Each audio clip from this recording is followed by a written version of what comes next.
महाराष्ट्र की 288 विधानसभा सीटों के लिए आज मतदान शुरू हो गया है। पोलिंग बूथों पर अभी से वोटरों की कतार दिखने लगी। महायुति और महाआघाड़ी के बीच कड़ी टक्कर है। CM Eknath Shinde, deputy CM Devendra Fadnavis, Ajit Pawar, Uddhav Thackeray, Nana Patole जैसे दिग्गज नेताओं की किस्मत का आज होगा फैसला। दूसरे और अंतिम चरण में झारखंड विधानसभा की 38 सीटों पर भी मतदान। सत्ताधारी इंडिया गठबंधन और विपक्ष की एनडीए के बीच कड़ी टक्कर। सीएम हेमंत सोरेन, उनकी पत्नी कल्पना सोरेन के साथ जेएमएम और कांग्रेस के कई दिग्गजों की किस्मत दांव पर, तो बीजेपी के बाबूलाल मरांडी, अमर कुमार बाउरी समेत 500 से ज्यादा उम्मीदवार मैदान में। यूपी में भी विधानसभा की 9 सीटों पर उपचुनाव हो रहे हैं, जिसमें कटहरी, करहल, मीरापुर, गाजियाबाद, सदर मजवा, सीसामऊ, खैर, फूलपुर और कुंदर की सीटें जो हैं वहां पर मतदान है। उपचुनाव में सीधी लड़ाई बीजेपी और समाजवादी पार्टी के बीच है। कांग्रेस पूरी तरह सपा का समर्थन कर रही है। बीएसपी उम्मीदवार भी मैदान में है। पंजाब की 4 विधानसभा सीटों पर उपचुनाव के लिए मतदान शुरू हो चुका है। गिदरबाहा, डेरा बाबा नानक, छब्बेवाला और बरनाला सीट पर उपचुनाव हो रहे हैं।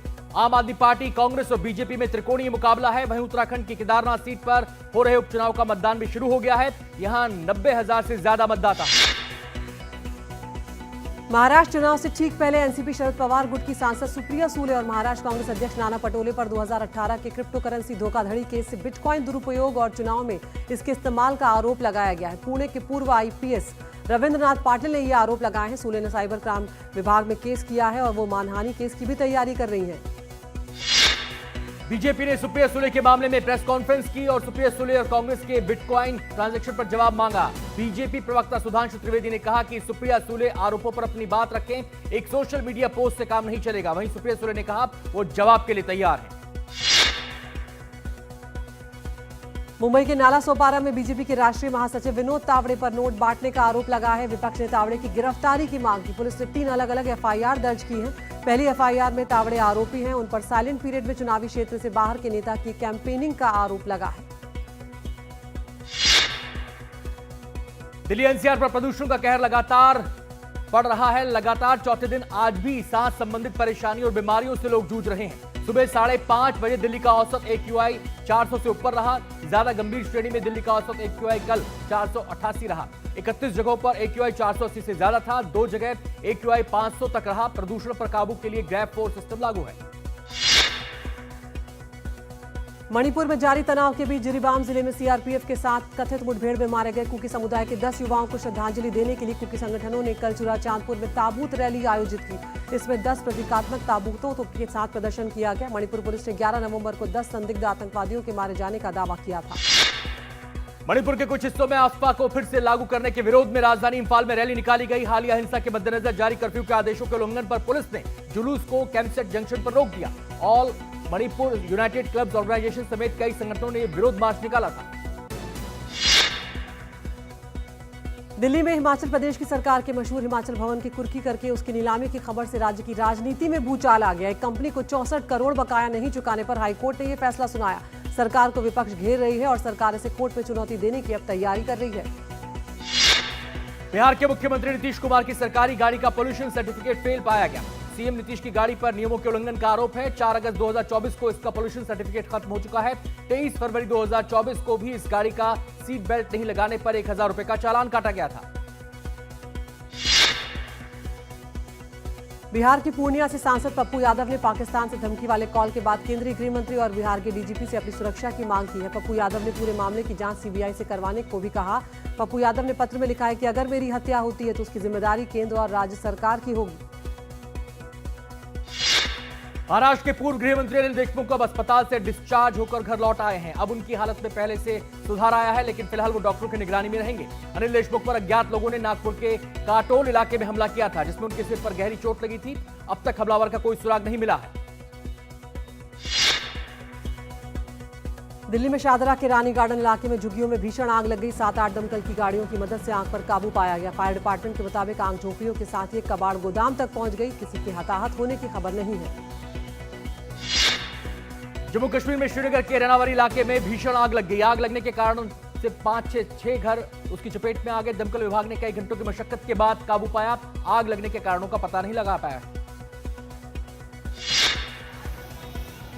बेंगलुरु के राजाजी नगर में इलेक्ट्रिक गाड़ियों के शोरूम में अचानक आग से अफरा तफरी मच गई। आग से झुलसकर एक महिला कर्मचारी की जान चली गई है, जबकि आग के कारण शोरूम में फंसे बाकी कर्मचारियों को फायर ब्रिगेड की टीम ने सुरक्षित बाहर निकाले। आग लगने के कारणों की जांच की जा रही है।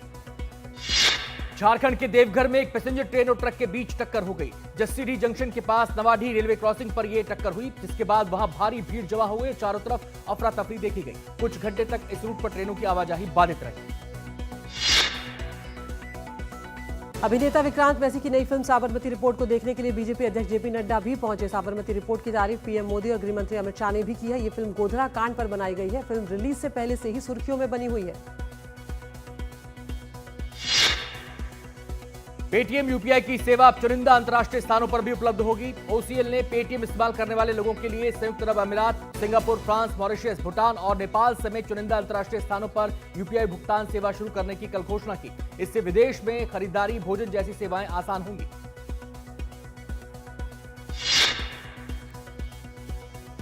शादी के सीजन की खरीदारी से सोने चांदी की कीमतों में फिर से तेजी लौट रही है। ग्लोबल मार्केट में मजबूती के रुख के साथ ही आभूषण और फुटकर बाजार में खरीदारी तेज हुई है। 99.9% शुद्धता वाला सोना 4 दिनों की गिरावट के बाद 400 रुपए बढ़कर 77,450 रुपए प्रति 10 ग्राम पर पहुंचा। चांदी भी 1,810 रुपए चढ़कर 92,000 रुपए प्रति किलोग्राम पहुंच गई। आज से 28 नवंबर तक चलने वाला 55वां अंतर्राष्ट्रीय फिल्म फेस्टिवल गोवा में शुरू हो रहा है। गोवा के मुख्यमंत्री प्रमोद सावंत ने इसकी तैयारियों का जायजा लिया। इस साल के फिल्म महोत्सव में भारतीय सिनेमा के 4 अद्वितीय रत्नों राज कपूर, तपन सिन्हा, अक्कीनेनी, नागेश्वर राव और मोहम्मद रफी को सम्मानित किया जाएगा। यूक्रेन के मिसाइल अटैक के बाद रूस के राष्ट्रपति व्लादिमीर पुतिन ने फिर से अपनी न्यूक्लियर डॉक्ट्रिन को अपडेट किया है। रूस ने कहा है कि कोई भी परमाणु शक्ति संपन्न देश अगर रूस के सहयोगी देश बेलारूस के खिलाफ किसी गैर परमाणु शक्ति वाले देश की मदद करता है तो रूस के पास परमाणु हथियारों के इस्तेमाल का अधिकार है। रविवार को यूक्रेन ने रूस के ब्रायंस्क इलाके में लंबी दूरी वाली 6 मिसाइलों का इस्तेमाल किया। रूस के रक्षा मंत्रालय के मुताबिक इनमें से 5 मिसाइलें नष्ट कर दी गई और एक मिसाइल रूस के एक फौजी ठिकाने पर गिरी, जिससे आग लग गई और कुछ नुकसान हुआ। अमेरिकी राष्ट्रपति जो बाइडेन ने यूक्रेन को लंबी दूरी की मिसाइल चलाने की इजाजत दी थी।